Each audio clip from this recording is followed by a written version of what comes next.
Kia ora, I'm Sherry Kinnear and these are the latest New Zealand Herald headlines. Russia's invasion of Ukraine is now in full swing. Forces have launched a major military assault on its neighbour, with missile strikes and explosions being reported near major cities. The Ukrainian military claims to have shot down at least 6 Russian aircraft, with reports of at least 40 of its troops and several civilians have died. People are now trying to flee Kiev, where there's a sense of shock.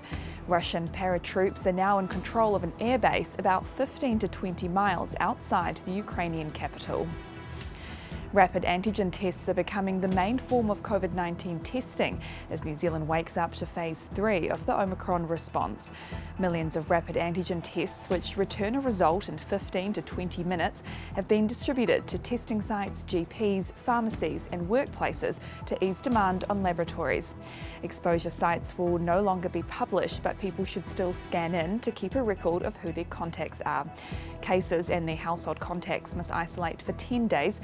All other contacts can monitor for symptoms for 10 days.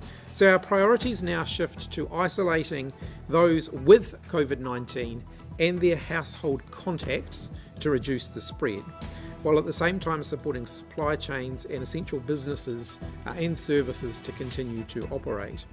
While police say they're making progress on reducing the size of the protest outside Parliament as the occupation enters its 18th day, protesters wanting to cross the Cook Strait are being urged to think again. Maritime New Zealand understands a group of anti-mandate demonstrators plan to cross from Picton to Wellington within the next few days. It's believed they're heading to the main protest outside Parliament. And Phil Goff is slamming an anti-mandate protest set to take place on Auckland's Harbour Bridge. The Freedom and Rights Coalition is planning to march across the bridge tomorrow, calling for an end to vaccine mandates. Police say they'll be keeping a close eye on the demonstration and ensuring no one attempts to walk the bridge. Auckland's mayor says planning such a demonstration is a ridiculous idea. I don't know what they're trying to achieve. If it's to try to win the sympathy of the wider public for their views, they will fail absolutely. Former All Black Vainga TUIGAMALADIES has died. He was 52. He played 19 tests for the All Blacks and later 23 tests for Manu Samoa from 1996. In between times, he switched to rugby league. News of his death broke late last night, with tributes emerging from the UK, where he forged a professional career across union and league. And the Queen has postponed 2 more virtual audiences in the wake of her COVID diagnosis. The 95-year-old tested positive for the virus on the weekend, but felt well enough for her telephone audience with the Prime Minister yesterday. She was due to hold 2 virtual audiences later today, but these are no longer taking place. A Buckingham Palace spokesman says Her Majesty is continuing with light duties with no other engagement scheduled for this week.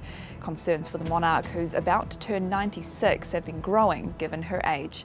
And those are the latest New Zealand Herald headlines. For more and to stay up to date, head to nzherald.co.nz.